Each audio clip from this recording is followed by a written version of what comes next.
Well, is there a woke war or not? We watched a video. This is going to be more of a trenches, more of an actual what do we think, what are our own beliefs, as opposed to just positing questions and thought experiments. If you missed the opening video, we're going with a different format. We want that opening video to maybe be a little bit shorter, around the 20-minute mark.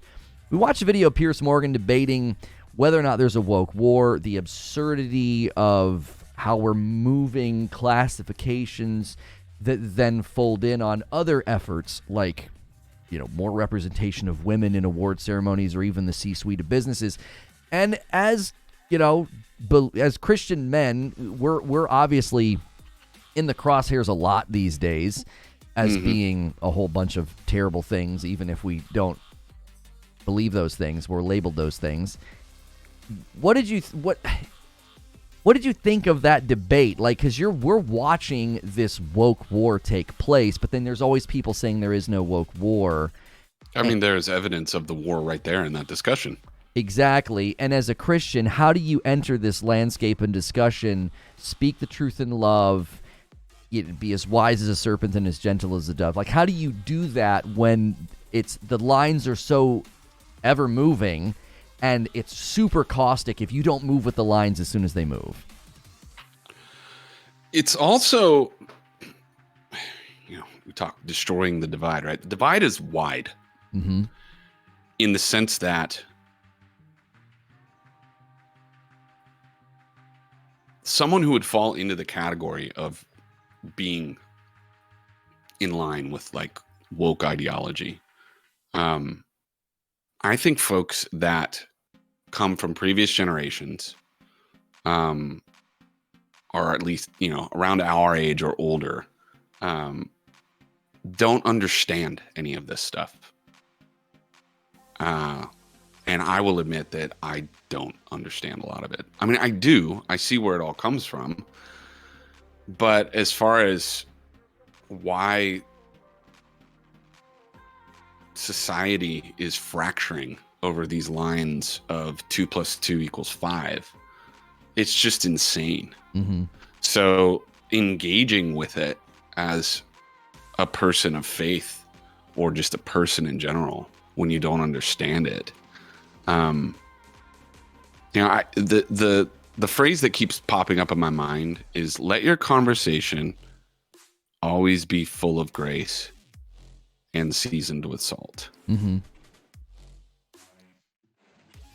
So we have to make sure that whatever we're confronting, engaging with, whoever we're talking to, that there's a ton of grace always coming out of us. Right. What does grace look like? Well, it's communicating in such a way that isn't motivated by anger or hate or judgment. It's communicating the grace of God. This idea that there's a power greater than us who loves our unfulfilled, selfish, crazy selves, all of us, and provides an answer to our feelings of emptiness in this life. To be filled with grace is to always point conversations back to that fact and that reality. Wrapped into that fact and that reality is the human condition. Because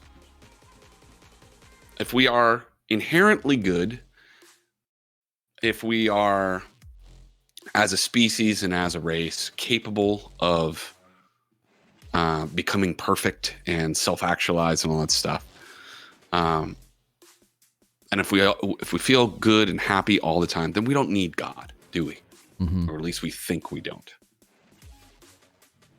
But if the reality of human beings is that we are inherently selfish, we are inherently flawed, there is something missing in our souls, and the only way to quench that thirst or to fulfill that need inside of us is by connecting with one source, and that is God. And if all that is true, then that is so completely different than the meanderings of humanity in an attempt to subvert God and to find happiness and peace and even eternal life eventually on our own terms. So as a Christian, to engage with those that we don't understand or we don't relate to or we don't agree with, it's to be filled with grace and seasoned with salt. The salt comes in the form of stating the truth, and not apologizing for that. You don't have to be a jerk about it, Yeah, but that's the challenge. Just don't be a jerk about it. But see, this is where the challenge lies. Is when the gun's already loaded, you can't enter the conversation without falling into the trap, essentially. And this is what I mean. Right. And it is a trap, which is why it's a war. It's like, you walk out in the street, you're going to get hit by a bullet. You either accept me and my labels and what I am claiming about reality, or you hate me. Like, as soon as that's drawn, it's like, well, I can't even enter the conversation without you claiming that I hate you. So that's a conversation ender. That is tyrannical. That is tyrannical over language to tell me. It's a declaration of war. Right. You're either getting on board or you're getting canceled. Right. Meet these terms or you're my enemy. And that's the challenge. Like, okay, if you look at Jesus and how he interacted with people, an adulterous woman, right? He's gracious, but he tells her to go and sin no more. Now, if she would have pushed back and said, but my identity is wrapped up in being an adulteress, you now hate me because you've told me I can't live in this way anymore, right? I think that's the challenge. Is just like, well, if I was talking to a guy and he was just sleeping around and just drunk all the time, and I would be like, I don't think that's a good way to live your life. I think that's reckless and bad for you. Well, you hate me, bro. You hate me. You are phobic of you're fornicating phobic. You have a phobia of fornication. I'm not allowed to sleep around. I shouldn't sleep around. I shouldn't drink. It's like, whoa. I didn't say that. No, I don't hate you. But that's the absurdity of how the conversation goes now. If I don't accept your pronouns, your gender identity, your sexuality, these are views about reality itself. And if I don't adhere to it, then I'm your enemy. You label me that, which that's just the irony, is that if I don't accept your label, then you give me a label that I don't accept either. Like, I don't hate you. I'm not your enemy. I struggle to even engage in the subject because the battle lines are drawn. And if you don't come to our side, you're out. I saw people there's such a fragility and a brittleness to the conversation. They said, I don't have room. This guy says it. He says, I don't have room for anybody in my life that's going to support this video game because of the Harry Potter thing. And I'm like, oh my gosh. To literally tell people, I want you out of my life as a friend or a colleague if you don't agree with what I think. It's just, I continue to say, it's such a tyrannical view of existence. It's like, you're out, you're done if you don't come along with us. And it's impossible to have a relationship with anybody if you are that way. Right. Because the definition of a relationship is shared physicality, shared experience, vulnerability, and the rubbing together of wills. You know what I mean? Right. And the sharpening of one another occurs when you express feelings, thoughts, opinions that differ. That's just part of being human, man. Yeah, we've talked about that before in an episode where if we started to approach culture with a relational framework, you can create more stability and endurance. Those differences bring that out. I've always said, when I hear somebody say, yeah, me and my partner never argue, I'm like, oh my gosh, the depth of that relationship and the strength of that relationship has to be so shallow and brittle because you can't endure it. And years of therapy and walking through fire with my wife, anytime we're having a disagreement or we're having a bit of a spat about something, it's so pleasant to know there's a strength beneath it. There's a bond that won't be broken by us not seeing eye to eye on something.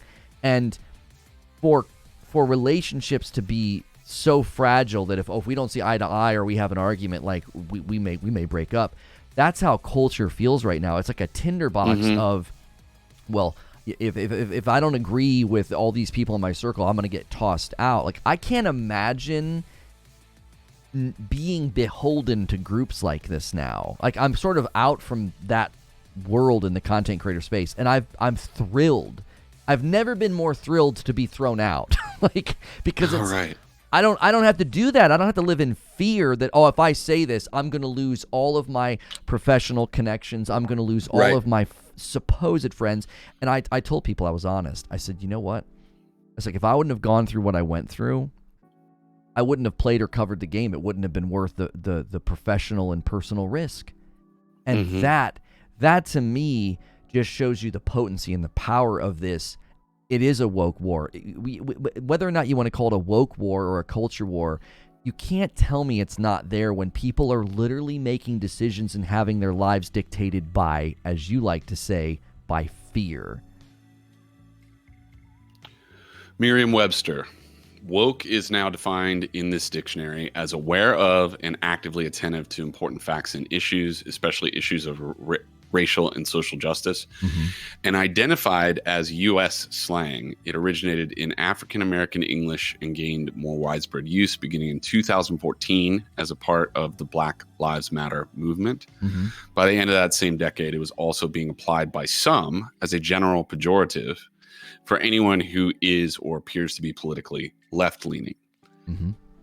It's a shift in our conversation here, but initially we were discussing, what is woke now, right?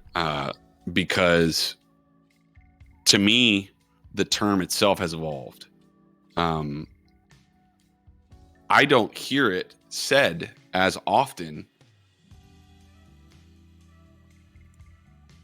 as a self-labeling term. Sure. I hear it most often as a negative label. It's an insult by now. Conservative people to progressive left-leaning people.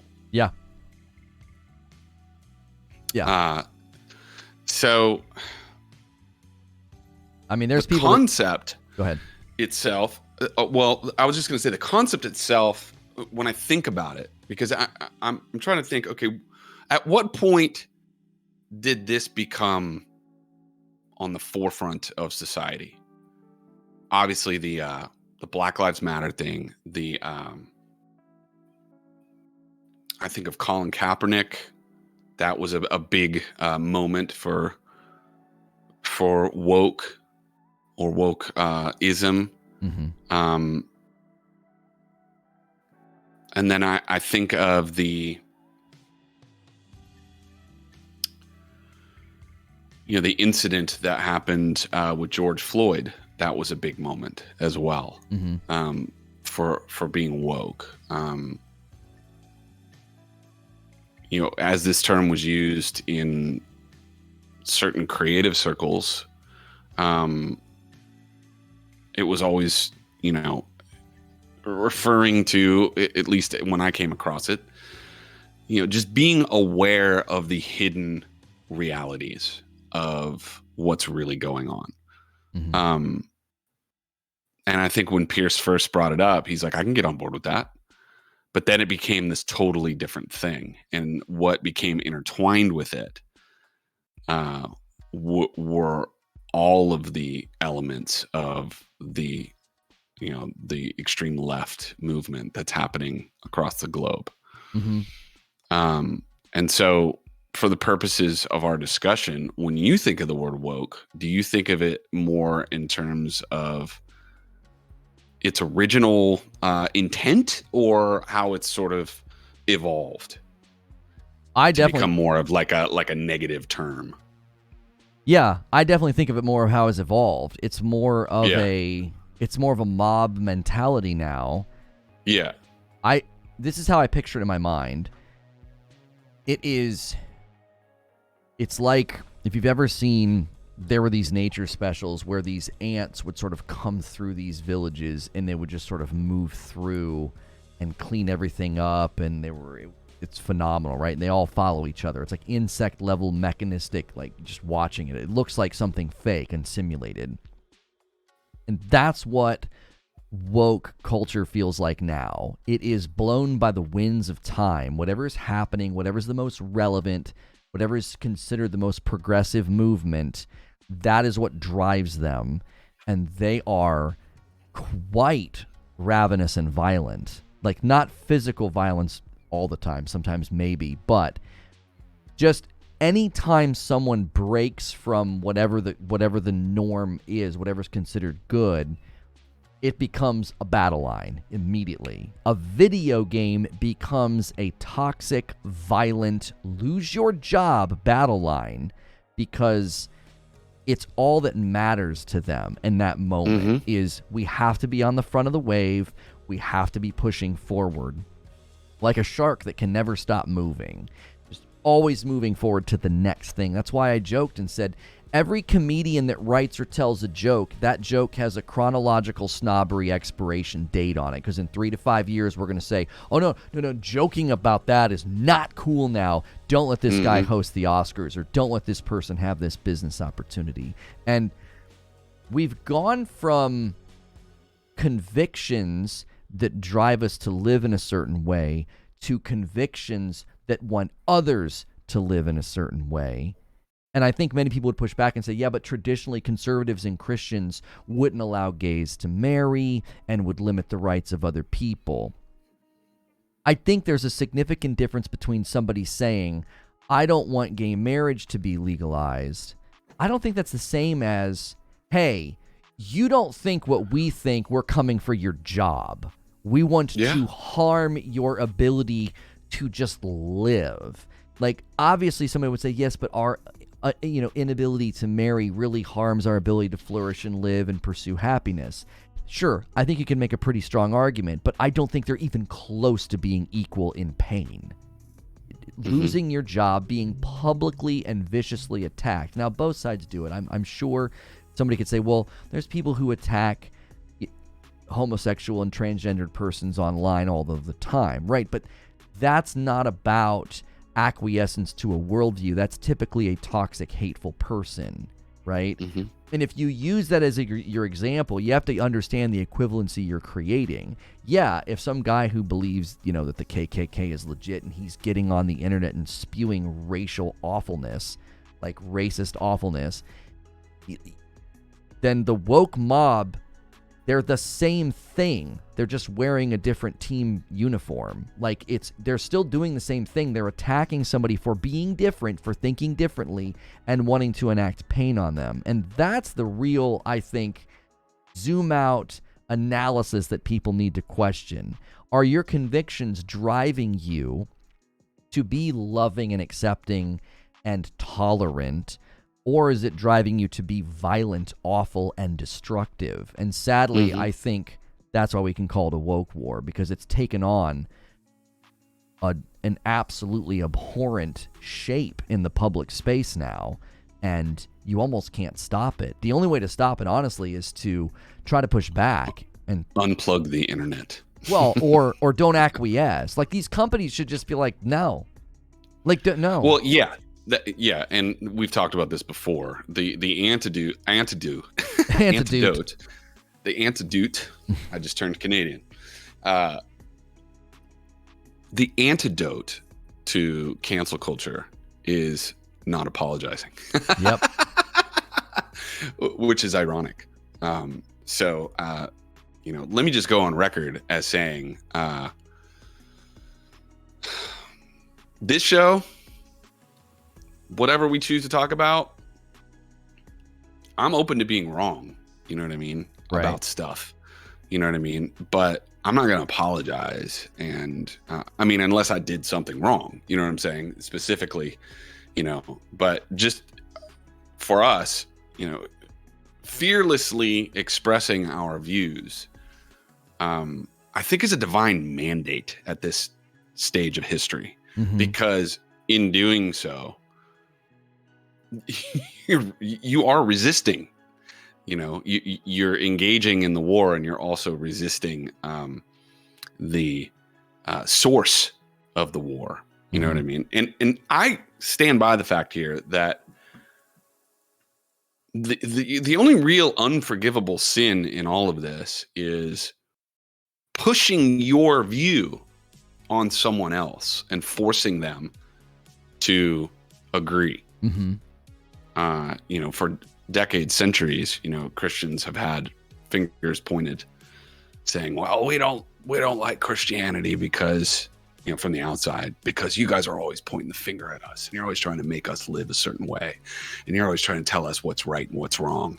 And, how many times have you heard people say that? Oh, Christians are hypocrites, and they're always trying to, force Jesus on us, force all that, and now you're seeing the exact same thing. Yeah. From all the folks that would say that about Christians, Again, there must be something inherent to human nature that causes us to behave this way. Yeah. Yeah. And it's almost as if power corrupts because, yes, undeniably, there was times where the majority of cultural viewpoints or commentary were more conservative, more traditional, maybe even more Judeo-Christian. And that power, that was the establishment. And that power led to the mistreatment of people. It did. Yep. And I think Christians have to, and we have to own that and be critical of tribe and say that was not at all the appropriate way to treat others. But at the same time... What are you referring to specifically? Are you just talking about other eras of our society when traditional voices had, were considered to be more of the establishment? Yes, like traditionally when it would be more acceptable for Christians or even more conservative, more traditional people and persons to be very unloving and unkind to homosexuals. Like that lack of love. And they got away with it because they were in power. That's right. Because it was you felt safety in numbers. You felt emboldened to do that. The idea now that you would sit down and be loving and kind to a homosexual person, that would have been unheard of back in the day. I mean, just having a gay day at Disney caused Christians everywhere to boycott. Like, no, we're not going to go. Like, the irony of conservatives and Christians being sort of now pushing back against cancel culture. It's like, man, rewind the clock. You guys were all about cancel culture back in the day. And that's the real question. What's the common theme? The common theme is that power corrupts. Like, the minute people feel that sense of power in a movement, they will do things that they wouldn't have done in the absence of the power. It's like when people mob through a city, they feel safety in numbers and they're lighting cars on fire. Well, you would never do that by yourself because you get arrested. And you wouldn't feel that safety and that security. So I think that's the analysis. It's like, listen, yes, it's wrong that these things happened in the past, but it doesn't justify what's happening now where, as a white, straight Christian man, I feel as if I speak up and say what I believe or think, I'm going to be immediately labeled. You're going to try to cancel me. You're going to try and come for anybody that wants to work with me professionally. And that is violent and fascist and tyrannical. That's not loving and tolerant. Like, even if you want to say, hey, we don't agree with you, we don't agree with your viewpoint, that's totally fine. Like, I kind of want to link arm in arm with people like, listen, you're allowed to exist and nobody should be able to mistreat you and hurt you, but you kind of have to pay me the same respects or culture will fragment. Well, it already is fragmented. It is. Yeah. Because we stopped doing that as people. Right. Now, if somebody disagrees with you, they're cut. That's it. And how am I supposed to be an ally when you want to assimilate me? Like, we've been watching Star Trek, and the Borg assimilate people and culture so that you look just like them, and you're a part of the Borg collective. It's like, you're treating culture like a Borg. Like, you want to assimilate me so that I look and sound and say everything just like you. I'm not your ally in that exchange of power. You've assimilated me into acquiescence, and that to me, that is absolutely not what would be conducive to progress. That is very reminiscent of dictatorships. That behavior is very reminiscent of that. And listen, I'm not going to act like both sides don't try to do this. They try to browbeat the other side, and they try to quiet them. And that's the problem. Neither side's winning allies through this assimilation project approach. You like ally, I think, doesn't it have baked into the idea that you're not actually totally in agreement on everything? Doesn't that automatically mean, like, as an idea, doesn't being an ally mean you're not on the same page on everything? Yeah, I mean, you're making an agreement to set aside any differences to unite for a bigger purpose or cause. I would also like to mention that wokeism, I haven't seen, since this has become such a part of our society, how do I put this? I feel like it's really had a negative impact on sports, on most entertainment. I brought up comedy, it's really destroyed a lot of things, from a number of different angles. I've never been this individual that allows somebody's politics to dissuade me from connecting with an element of what they're putting out into the world, and liking it. Do you understand what I'm saying? Like, nobody cared what Michael Jordan's politics were. You know what I'm saying? Like, we just liked watching him play basketball. Right. You know what I mean? Mm-hmm. And the new Michael Jordan, LeBron James, oh gosh, I hope he retires soon. Like, it's nothing but politics coming out of the dude. You know what I mean? It's nothing but angles. And that was the problem, I think, with what Colin Kaepernick started. I'm all for using your platform to shine light on something that needs to have light shined on it, whether it's something that's positive or something negative. If you have a platform and people listen to you, you definitely want the purpose of your life to be about more than just tossing a ball around, right? So I don't disagree with that. But when Colin Kaepernick took the knee, and then all of these athletes around the globe started doing this, and it became a thing. And then it became a thing that divided us. You know what I mean? But it also became a thing that made football and basketball and soccer and all the above no longer about sports. You know what I mean? People tune into sports because they want a reprieve from reality. They want a break from thinking about serious stuff. They just want to watch guys throw a ball, or tackle each other or whatever, shoot. But I literally can't watch NBA basketball anymore because I don't like it. You know what I mean? Like I feel like it's forcing me, to think about stuff that for that hour or 2 hours or whatever, I didn't want to think about. That's not why I tuned into that. Right. You know what I mean? Yeah. I don't want to be drawn into this cultural debate. I don't want to be forced to. It's all the same thing. So, the sadness that I feel about all this stuff is deep, and I don't think about it that much. But I feel like an old guy when I say this. But the world that we grew up with, or that we even inhabited until somewhat recently, we're never going to see again. And there's so much that's changing and has changed rapidly. Yeah. I get really bummed when I think about, how much enjoyment I used to get out of watching a basketball game. Like, I grew up playing sports. You know what I mean? I know that's just one thing, one hobby, one segment of society, but sports was always a huge part of my life.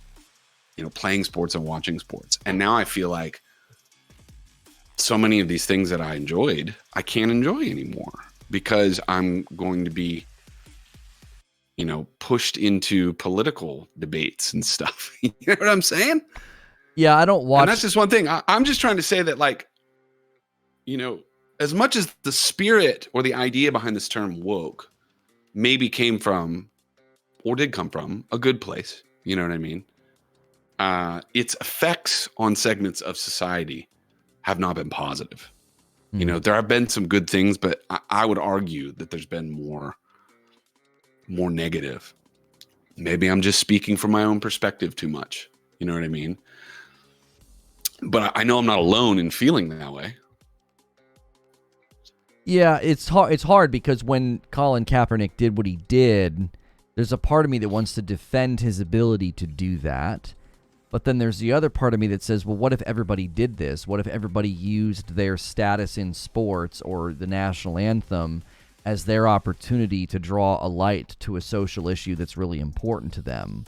It would completely... You wouldn't be able to even play sports anymore. Like, everybody has... There wouldn't be sports. Yeah, everybody has social issues and charities and things that are really important to them. And I think that's great that they use their platforms for really good altruistic causes.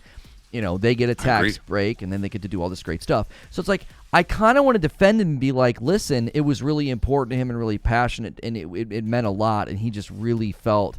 This happened with Muhammad Ali traditionally, using his position to really take a stand against injustice and the way that people were treated.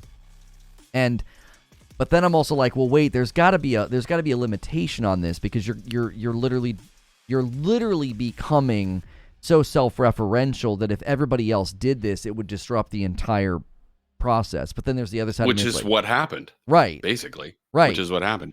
I had issue with Colin Kaepernick because I don't think he does that if he's a starting quarterback. It all reeked, from the hair and the look to, the legal stuff with the league and the owners and all that. It just felt like a dude who had too much time on his hands. What did he do? What are you talking about? What did he do with his hair? What do you mean?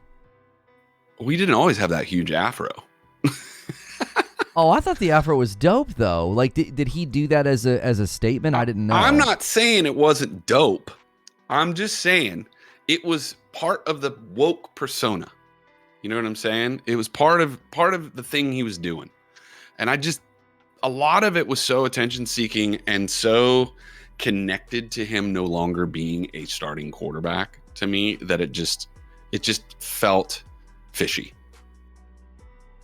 Oh, it gets messy because anybody that tries to do something like that, I don't think they can divorce it from self-interest. I don't think it's hard. I don't think it's possible. I think it's hard. What we're doing, there is an air of self-interest here. It'd be, for sure. We want people to listen to us. We would like to have lots of views and supporters. Yeah. So it's tough to say at what level does he stop and the movement or the message begin. And I think sometimes it starts out really good. That he cares about this issue. It's super passionate. But then as the notoriety and the fame and the image starts to rise, it can slowly shift into, this is about me. This is about what I'm not saying that's what happened with him because I didn't follow it that closely, but it's just a tension, I think, with a lot of those guys of they're in a new era now where they can have millions of followers on Twitter, and in an instant they can do more than just get a ton of money and be famous on television. They now have a greater sense of fame because they have a footprint. They have influence. Back in the day, it was like, oh, I don't want to be a role model, was something some of those guys pushed back against. I don't want to be a role model, right? Well, now they're more than a sports athlete. They can be an influencer. Like, influencer is a very generic term now, right? But they can do that. They can literally make a post on Instagram and Twitter and instantaneously impact a country, like a country-sized amount of people. Like, millions of people are all of a sudden like, this guy thinks this thing politically. Yeah. And I think that's a really, really hard bridge, I think, to straddle, because a lot of these guys are so young. I can't imagine having that level of fame in my 20s. Oh yeah, for sure. For sure. I don't know. I've always been fairly critical of Colin Kaepernick because I think his influence for the decisions that he made to do those things came from someone else. His girlfriend at the time was a really big activist. Mm-hmm. I don't know if they're still together. I don't really follow Colin Kaepernick that much. Mm-hmm. I just know that he completely changed his identity.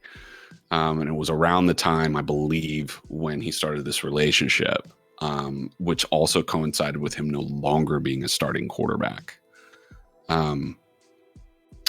So, I've always, when I see, people taking the knee and stuff, like, it's just like the woke term, over time, it's come to symbolize something different. You know what I mean? Yeah. Than I think what was originally intended, which is just further evidence to the fact that as you said, power corrupts. Or another way to put that is just when something becomes big and there's a lot of people involved with it, the more people you throw at a thing, the more it gets corrupted, basically. Yeah. And it's funny how anti-religious people are, and yet they function so much like a religion. They want to have sort of a set of rules, and they want those rules to be followed, and they have a hierarchy of priority, and they have almost a deity. It's almost as if we naturally bend and organize, and we expect there to be metaphysical realities and rules beyond the material world to dictate what we ought to be doing. We're so predisposed to that's all I see when I see it. I see you're looking for, as Jordan Peterson calls it, a map. You need a map to figure all this out. We all are looking for a map, man. We're all looking for a map. Man, just let me say, I don't hate Colin Kaepernick or anything like that, and I don't hate anyone who says that, or I don't, this is what I'm saying. I don't think people refer to themselves as woke anymore. No. Because I think it's become like a negative term. But, if someone, ascribes to all the things that term applies to, we don't hate that person. You know what I mean? The only thing I hate, again, and I'm going to say this till the cows come home on this podcast, is when I feel forced to ascribe to something that I either disagree with or I feel is blatantly wrong. And I feel frustrated and controlled when I feel forced, and that's really a big impetus for doing Ceasefire, because I feel, and you've expressed this too, I feel frustrated because I feel forced to either be, an out of touch bigot or a completely extreme leftist. Right. And I'm like, no, I'm an individual. I'm not either of those things. You know what I mean? Yep. I think both of those things are not what I want to be. Yeah. So I want to say something about it, and I think that there are other people out there that feel the same way. And hopefully those people will tune in and listen. And pragmatically, they're just making more enemies. Because what you're saying about feeling forced and your pushback on that's deeply rooted in our psychology. Like, people do not like to be forced to do anything. You're naturally going to buck up against it. And every action has an equal reaction. So if you're going to come at me really strong and say, you better not buy Harry Potter, you better not support that transphobe, well, you just kind of made me want to do it more. Yeah. There are people that are taking that line of thinking, and pragmatically, then you're working against your own cause. It's sort of like you get into this with foreign policy where you meddle too much and you create more people that don't like us, right? If you look at sort of the history of the foreign policy that led to 9/11, if you look at some of the foreign policy that led to wars, it's like, yeah, I remember. we kind of did all this. This is all kind of us. Now, you wouldn't say that what those people did is our fault, but it was the reverberations of what we had been doing in our foreign policy, creating more enemies. So this is a similar thing, right? Is there a woke war? Certainly feels like it, and it certainly feels like both sides are just creating more enemies for themselves, because this is what's going to happen. There's always people in the middle, right? There's moderates who lean right, there's moderates who lean left.